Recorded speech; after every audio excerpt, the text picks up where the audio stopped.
안녕하십니까. 대한의사협회 비상대책위원회 위원장 박형욱입니다. 정부의 의료농단 저지 및 의료 정상화를 위한 대한의사협회 비상대책위원회 출범을 알립니다. 먼저 대한의사협회 비상대책위원회 구성에 대해서 말씀드리겠습니다.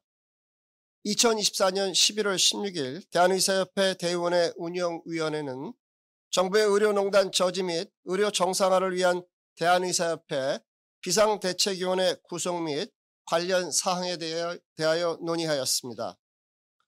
운영위원회는 15명 이내로 비대위를 구성하기로 의결하였습니다. 위원은 대의원회 운영위원회 추천 2명, 전국 시도의사회 의장단 협의회 추천 2명, 전국의과대학 교수협의회 추천 3명, 대한전공의협의회 비상대책위원회 추천 3명, 대한의과대학 의학전문대학원 학생협회 추천 3명, 위원장 추천 1명으로 구성되었습니다. 저는 사직전공의들과 의대생들의 의견을 반영하는 것이 중요하다는 판단하에 위 구성안을 제안하였고, 운영위원회는 재석 19명, 찬성 18, 반대 1이라는 압도적 숫자로 의결하였습니다. 굳은 신뢰를 보여주신 김경웅 대의원회 의장님을 비롯한 여러 운영위원님께 깊은 감사를 드립니다. 추천받은 명단은 별도의 표와 같습니다. 대한전공의협의회 비상대책위원회 박단 위원장은 비대위 위원으로 참여합니다. 동시에 6명의 자문위원이 위촉되었습니다. 표를 보시면 나상현 한미애 2분은 대한의사협회 대의원회 부의장으로서 여러 가지를 조정해 주실 것입니다. 이주병 충청남도 의사회장님과 최운창 전라남도 의사회장님께서는 지역사회의 여론을 전달하고 전체적인 내용을 조율해 주실 것입니다. 김창수, 배원아, 배장한 교수님은 각각 전국의과대학 교수협의회 회장, 부회장, 고문으로서 의과대학 교육과 전공의 수련에 대해서 조언해 주실 것입니다. 윤영선 바른의료연구소 소장께서는 사무총장으로 봉사해 주실 것입니다. 박단 대한전공의협의회 비상대책위원회 위원장을 포함한 2분의 위원, 그리고 대한의과대학 의학전문대학원 학생협회에서 추천한 3분이 역시 비상대책위원으로 활동해 주실 것입니다. 자문위원으로 안덕선 한국의학교육평가원장은 의학교육의 원칙을 지키고 의학교육의 질을 유지하기 위한 대책에 대해서 조언해 주실 것입니다. 이성환 대한공중보건의사회 협의회 회장께서는 이 사태가 공중보건과 지역의료에 대해 미치는 영향에 대해서 자문해 주실 것입니다. 이재용 프리드먼 연구원 원장과 장효건 인허무부 대표께서는 의료계 외부의 시각에서 조언을 해 주실 것입니다. 김현희 법무법인 의성 대표 변호사와 전성훈 법무법인 한별 변호사께서는 전공의에 대한 법적 지원을 최우선적으로 조언해 주실 것입니다.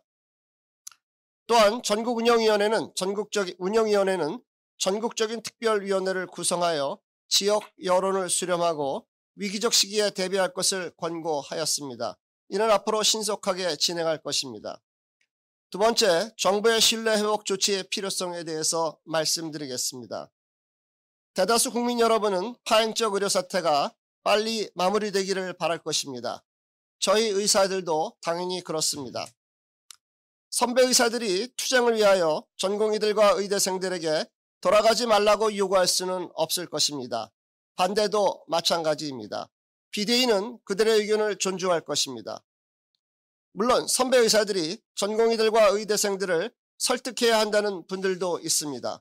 그러나 불행하게도 정부의 모습을 보면 전공의들과 의대생들에게 정부를 믿으라고 하기 어렵습니다. 따라서 정부의 의료농단 사태가 악화된 과정을 되돌아보며 윤석열 대통령께서 신뢰 회복을 위한 조치를 해 주실 필요가 있다는 점을 말씀드리고 싶습니다. 첫째, 의대 정원 증원 규모에 대해 협의도 하지 않고 대한의사협회와 19차례나 협의했다고 사실과 다른 보고를 한 관계자를 찾아 합당한 책임을 물어주십시오. 저는 대한의사협회와 보건복지부 양자협의체인 의료현안협의체에 참여하였습니다. 여기서 의대 정원 증원 규모는 전혀 논의하지 않았습니다. 의대 정원 증원 집행정지 소송의 결정문에서도 2,000명이라는 숫자는 2024년 2월 6일 조기용 장관이 증원 발표 직전 열린 보건의료 정책 심의위원회에서 처음 밝혔다고 되어 있습니다. 누군가 윤석열 대통령에게 의대 정원 증원 규모에 대해 의협과 협의했다고 사실과 다른 보고를 하였고, 윤석열 대통령께서는 그들에게 속아 2024년 4월 1일 대국민 담화에서 사실과 다른 말씀을 하셨습니다. 돌이켜보면 정부는 의료현안협의체에서 일종의 알리바이를 만들고 있었습니다. 정부는 협의의 회피를 만드는 작업을 했습니다. 그리고 그 회피를 이용해 국민에게 의협을 불통 집단으로 전달했습니다. 이에 대해 정부는 사과 한마디 하지 않았습니다. 이것은 결코 과거의 일이 아닙니다. 협의라는 것을 이렇게 악용하는 상황에서 어떻게 전공의들과 의대생들에게 정부를 믿으라고 말할 수 있겠습니까? 둘째, 2,000명 증원이 과학적 근거가 있다고 윤석열 대통령에게 사실과 다른 보고를 한 관계자를 찾아 합당한 책임을 물어주십시오. 2024년 4월 1일 대국민 담화에서 윤석열 대통령께서는 통계와 연구를 모두 검토하였다고 말씀하셨습니다. 이에 반대하는 의료계가 과학적 근거를 내놓으라고 말씀하셨습니다. 의사인력 추계는 어떤 과정을 취하느냐에 따라 결과가 매우 다릅니다. 2020년 오용인 등은 2035년 781명에서 15,866명의 의사인력 공급 과잉이 발생한다고 추정하였습니다. 2018년 버클리 대학의 셰플로 교수는 OECD 자료를 이용하여 2030년 대한민국에서 3,821명의 의사인력 공급 과잉이 발생한다고 추정하였습니다. 사태 이후인 2024년 11월 4일 서울대학교 경제학과 김세직 교수는 향후 10년간 의료 공급 증가율은 연 3.2%로 의료 수요 증가율 1.3에서 1.9%의 범위를 1.3% 이상 앞선다고 밝혔습니다. 결국 정부의 누군가가 의사 공급 과잉이 초래될 것이라는 연구들은 쏙 빼버리고 윤석열 대통령께 보고한 것입니다. 이는 과학적 근거가 아닙니다. 의사들을 과학적 근거를 외면하는 불통 집단으로 전달한 관계자를 찾아 합당한 책임을 물어주십시오. 셋째, 사직서 수리 금지 명령 등 행정명령으로 전공의들의 기본권을 침해한 관계자를 찾아 합당한 책임을 물어주십시오. 지난 추석 전 보건복지부는 추석에 문 여는 동네 의원을 강제 지정하겠다고 밝힌 바 있습니다. 이에 한 개원이가 직원이 추석 근무를 거부할 경우 강제 근로가 가능한지 고용노동부와 보건복지부에 유권 해석을 의뢰했습니다. 그러나 묵묵부답이라고 합니다. 추석 때 본인 의사에 반해 강제 근로를 시키는 것은 근로자의 인권을 침해하는 것입니다. 그런데 사직서 수리 금지 명령으로 이직의 자유를 침해하는 것은 훨씬 크게 기본권을 침해하는 것입니다. 보건복지부는 사직서 수리 금지 명령으로 거의 3개월 동안 전공의들이 다른 의료기관에 취업하지 못하게 만들었습니다. 게다가 보건복지부는 수련기간이 월급을 지급할 의무가 없다고 공문을 내려보냈습니다. 공무원이 직무 수행 능력 부족으로 직위 해제 처분이 되어도 봉급의 80%를 지급합니다. 심지어 공무원이 형사사건으로 기소되어 직위 해제된 경우에도 봉급의 50%를 지급합니다. 당연히 일상적 상황에서 근로를 하지 않은 근로자에게 사용자가 급여를 제공할 의무는 없을 것입니다. 그러나 보건복지부가 사직서 수리 금지 명령이라는 공적 행정명령으로 전공의들의 이직을 막았다면 먹고 살기는 해 주었어야 합니다. 어떤 분은 무조건 협상과 대화를 해야 한다고 말하기도 합니다. 그러나 협의를 가장한 협의는 정부의 알리바이용으로 사용될 뿐입니다. 앞서 언급한 의료현안협의체가 실제 사례입니다. 윤석열 대통령께서 진정한 협의가 가능할 것이라는 믿음을 주시기를 간곡히 청합니다. 세 번째, 의료 시스템의 문제를 전공의 책임으로 전가하는 정부의 문제입니다. 사직 전공의들이 돌아가기 위해서는 수련 과정에서 합당한 보호가 있어야 하고 수련 후 미래가 보여야 합니다. 근로기준법에 따르면 주당 최대 40시간, 노사 합의하에 주당 52시간 근로가 가능합니다. 법은 그 이상의 근로를 금지하며 국민을 보호하고 있습니다. 그런데 전공의들은 바로 그 법의 이름으로 주당 최대 88시간 일하게 만들어 놓았습니다. 전공의들은 국민인가요? 또한 전공의들은 의료소송의 위험에 심각하게 노출되어 있습니다. 전공의들은 응급실과 병동에서 밤을 새워 환자를 진료합니다. 아차하는 순간 의료사고가 발생하면 수억 수십억 원의 손해배상 책임을 질 수도 있습니다. 경찰과 검찰에 불려다니고 징역 또는 금고형을 선고받을 수도 있습니다. 이런 상황을 내버려 두고 수련을 받으라고 할 수 있는지 심각하게 돌아봐야 합니다. 정부는 개선한다고 하지만 흉내만 낼 뿐입니다. 2024년 11월 14일 의료개혁특별위원회는 가칭 의료사고심의위원회를 구성해 중과실 위주 기소를 하겠다고 발표하였습니다. 중과실인지 여부에 대한 전문적 판단을 주로 비전문가들이 모인 위원회에서 심의하겠다고 합니다. 그런 나라가 있는지요? 의료개혁특별위원회라는 위원회를 만들고 거기서 또 위원회를 만들겠다고 합니다. 만일 의료사고심의위원회에서 중과실이 아니라고 판단했는데 검사가 기소하면 막을 방법이 있는지요? 지난 9월 24일 대검찰청 수사심의위원회는 김건희 여사에게 명품 가방 등을 건넨 최재형 목사에게 기소를 권고했습니다. 그러나 서울중앙지검은 이를 무시했습니다. 그것을 교정할 방법도 없습니다. 앞으로 전공의들은 의료사고심의위원회에 불려다닌 후 다시 검사에게 불려다닐 수 있습니다. 그런데 전공의들이 3, 4년간 가혹한 수련 환경을 견디고 전문의가 된다고 받는 건강보험 수가가 더 올라가는 것도 아닙니다. 전공의 수련을 받든 받지 않든 건강보험 수가는 동일합니다. 마치 보건복지부 사무관이 과장, 국실장으로 승진해도 똑같은 월급을 받게 만들어 놓은 거 비슷합니다. 만일 공무원들에게 이런 불공정한 제도를 강요한다면 아마도 모두 그만둘 것입니다. 그런데 2024년 9월 3일 한덕수 국무총리께서는 의료 공백 사태와 관련하여 환자를 떠난 전공의들이 제일 먼저 잘못했다고 비난하였습니다. 전공의들이 사직한 것은 벌써 6개월 전입니다.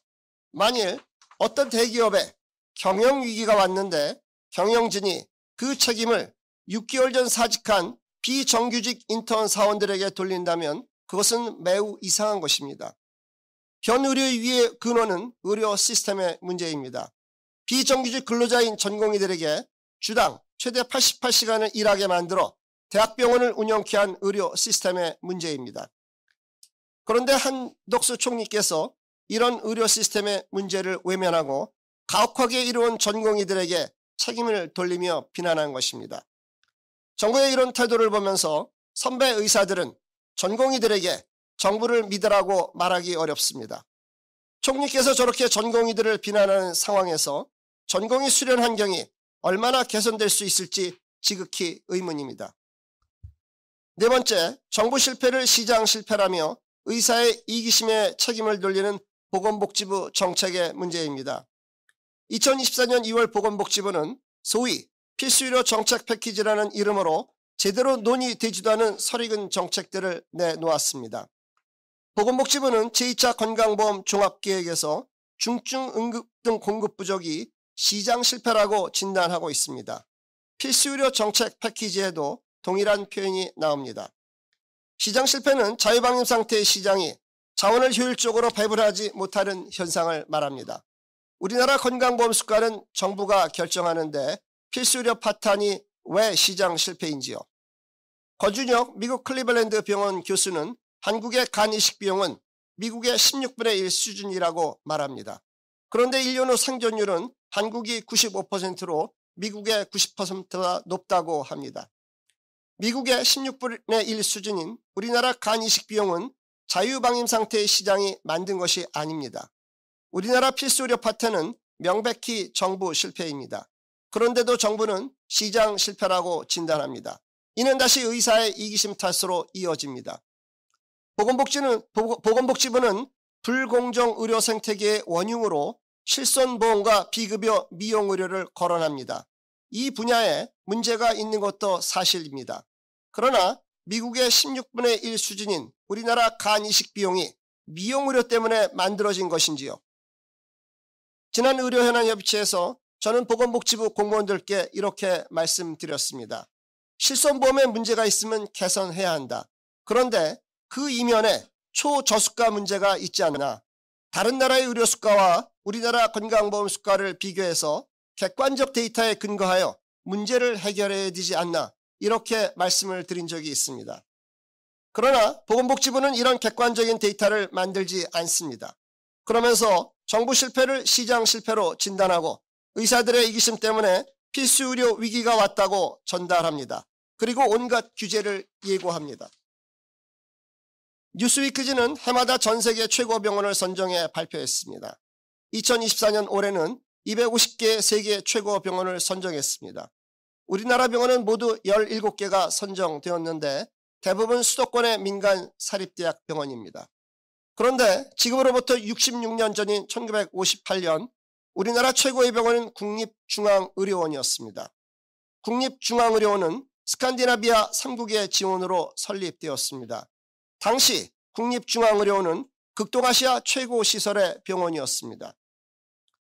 지난 66년 동안 이름도 없던 우리나라의 민간 사립대학 병원들이 전 세계 최고 수준의 병원으로 성장했습니다. 그런데 도대체 왜 보건복지부가 운영하는 국립중앙의료원은 지난 66년 동안 상대적으로 이렇게 뒤떨어지게 된 것일까요? 누가 과연 개혁의 대상인가요? 66년 전 아시아 최고 시설의 병원을 이렇게 만든 보건복지부인가요? 아니면 이름도 없던 병원들을 전 세계 최고 수준의 병원으로 발전시킨 의사들인가요? 보건복지부가 자신들의 책임은 외면하고 잘못된 진단과 잘못된 필수의료 정책 패키지를 내놓자 전공의들은 미래에 대한 희망을 접은 것입니다. 묵묵히 가혹한 수련 환경을 견디던 전공의들이 정신이 번쩍 든 것입니다. 다섯 번째, 윤석열 대통령께 드리는 요청과 비대위의 방향입니다.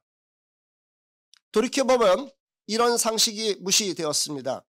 정부는 의료계에 의대 정원을 몇 명 증원해야 돼. 근거는 이런 것들이야 라고 정직하게 말하면 되는 것입니다. 그러면 의료계는 의대 정원을 증원하지 않아도 돼. 근거는 이런 것들이야 라고 답했을 것입니다. 양자 사이에 합의를 이루지 못하면 제3의 전문가들의 객관적 판단을 구해보자. 이렇게 해결책을 모색해가면 되는 일이었습니다. 그런데 불행하게도 정부는 이런 상식적인 대화를 전혀 하지 않았습니다. 결자 해지입니다. 정부는 의료부문에 갖가지 시한폭탄을 장착해 놓았습니다. 정말 대화를 원한다면 먼저 시한폭탄을 멈추기 바랍니다. 그러나 정부는 이 시기만 버티면 된다고 생각하고 있습니다. 그러나 급격한 의대 증원은 10년 후유증을 낳을 것입니다. 앞으로 그 책임을 누가 지는지요? 아무도 책임지지 않을 것입니다. 대한의사협회 비대위를 출범하면서 다시 한번 윤석열 대통령께 간곡히 요청드립니다. 윤석열 대통령께서 정부를 신뢰할 수 있는 조치를 해주시고 시한폭탄을 멈추게 해주신다면 현 사태가 풀리는 단초가 될 것입니다. 정부의 특별한 변화가 없다면 대한의사협회 비상대책위원회는 정부의 의료농단에 대해 지속적으로 저항하고 투쟁하는 길로 나갈 수밖에 없습니다. 그것은 우리 사회 모두에게 불행한 일입니다. 그렇게 되지 않기를 간절히 소망합니다. 감사합니다.